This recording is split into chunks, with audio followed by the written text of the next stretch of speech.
कभी सोचा है कि अगर ज्ञान पर, नॉलेज पर कोई ताला ही ना हो तो क्या हो सकता है? आज हम एक ऐसी ही कहानी की बात करने वाले हैं, एक कहानी जो सीखने की आजादी के बारे में।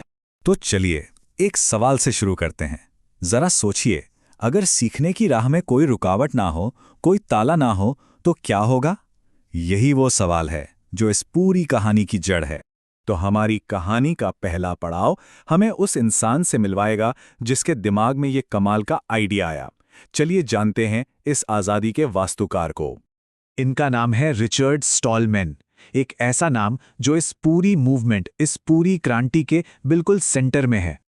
उनकी सोच क्या थी? बहुत सीधी सी बात थी।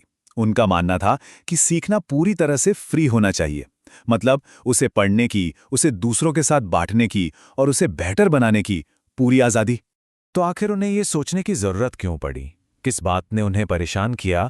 चलिए अब उन ताले लगे प्रोग्राम्स की बात करते हैं जो उनकी इस चिंता की असल वजह बने। देखिए, स्टॉलमैन को ना कंप्यूटर से बहुत लगाव था, लेकिन उन्हें एक बात बहुत परेशान करने लगी। उन्होंने देखा कि ज्यादातर जो प्रोग्राम्स थे वो एक तरह से बंद तालों जैसे थे। मतलब उन्हें इस्तेमाल तो कोई भी कर सकता था, पर उनके अंदर क्या है ये कोई नहीं देख सकता था। यहाँ पर एक बहुत दिलचस्प फर्क दिखता है। एक तरफ थे ये बंद प्रोग्राम जो ज्ञान को, नॉलेज को एक तरह से कैद करके रखते थे, और दूसरी तरफ था उनका सपना, एक ऐसा सपना जहां ज्ञान पूरी तरह आजाद था, जिसे हर कोई पढ़ सकता था, समझ सकता था और बांट सकता था। इस चीज ने उन्हें एक बहुत गहरे सवाल पर लाके खड़ा कर दिया। भाई, अगर हम ज्ञान को एक दूसरे से शेयर ही नहीं कर सकते तो फिर हम सब मिलकर आगे कैसे बढ़ेंगे, बेहतर कैसे सीखेंगे? तो इस बड़ी समस्या का उन्होंने हल क्या निकाला? यहीं से एक क्रांति की शुरुआत हुई, मुफ्त सॉफ्टवेयर का सफर। उन्होंने ग्नू प्रोजेक्ट की शुरुआत की।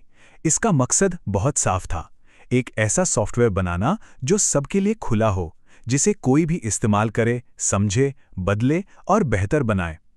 यही फ्री सॉफ्टवेयर मूवमेंट का दिल था, उसकी आत्मा थी। इस पूरे आंदोलन की नींव 3 तरह की आज़ादियों पर रखी गई थी: पढ़ने की आज़ादी, बांटने की आज़ादी और उसे सुधारने की आज़ादी। लेकिन ये आइडिया सिर्फ कंप्यूटर तक ही नहीं था।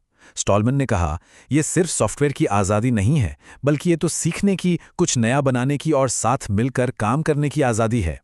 और जानते हैं, ये कहानी सिर्फ एक अकेले इंसान की नहीं थी। धीरे धीरे ये उन हजारों लोगों की कहानी बन गई जो इस सपने को सच करने के लिए एक साथ आ गए। उनका ये आइडिया इतना पावरफुल था कि दुनिया भर के प्रोग्रामर्स को इसमें यकीन होने लगा और वो सब एक एक करके उनसे जुड़ते चले गए। और फिर सबने मिलकर बनाना शुरू किया। ये एक ऐसे आंदोलन की शुरुआत थी जो आज भी इसी वक्त कहीं ना कहीं चल रहा है। तो इस पूरी कहानी से हमें सीखने को क्या मिलता है? इसका सार क्या है? ये हमें सिखाती है कि बांटने में, यानी कि शेयरिंग में, कितनी बड़ी ताकत है।